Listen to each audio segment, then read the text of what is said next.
Hello friends, आज का topic है शिवाजी के अष्टप्रधान। तो शिवाजी के दरबार में रहने वाले 8 लोगों का जो समूह था उन्हें अष्टप्रधान कहा गया। ये पद न तो वंशानुगत थे और न ही इनके बातों को मानने के लिए शिवाजी बाध्य थे। यह एक सलाहकारी संस्था थी। तो आइए देखते हैं शिवाजी के अष्टप्रधान में कौन कौन थे, और ये बहुत ही हर एग्ज़ाम के लिए इम्पोर्टेंट है। तो पहला है आपका पेशवा।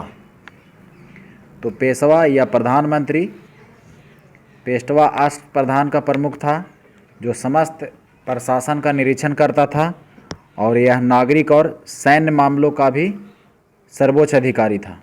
तो पहला हो गया पेशवा, मतलब कि राजा के बाद अगर किसी का स्थान था तो वो था पेशवा। चलिए आप लोग कमेंट में बताइए कि पेशवा मराठा सम्राट में पेशवा कितने हुए और कौन कौन पेशवा हुए। चलिए दूसरा है सर ए नौबत।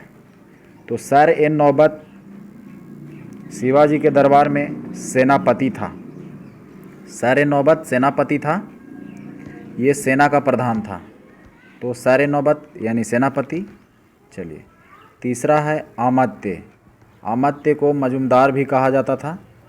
तो अगर पूछा जाए कि शिवाजी के अष्टप्रधान में मजूमदार कौन था या अमात्य, तो अमात्य था, यह वित्त मंत्री था और यह आय और व्यय का लेखा जोखा रखता था।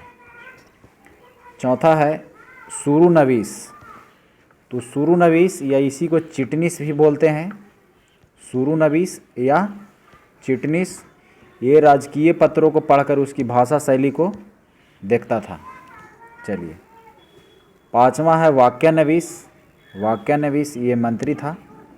वाक्यानवीस ये आधुनिक गृह मंत्री के समान था। चलिए छठा है दबीर या सुमंत। तो जो सुमंत था या दबीर ये विदेश मंत्री हुआ करता था। सातवां है पंडित राव।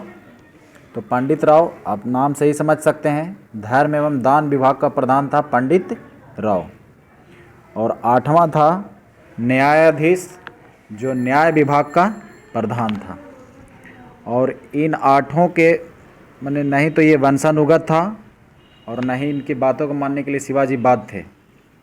तो इन 8 लोगों में से अगर कहीं मैंने युद्ध हो जाए तो ये 2 लोग पंडित राव और न्यायाधीश को छोड़कर सभी युद्ध में भाग लेते थे। तो ये भी अगर सवाल पूछा जाए तो ध्यान में रखना है। तो आज इतना ही। जय हिंद, जय भारत, धन्यवाद।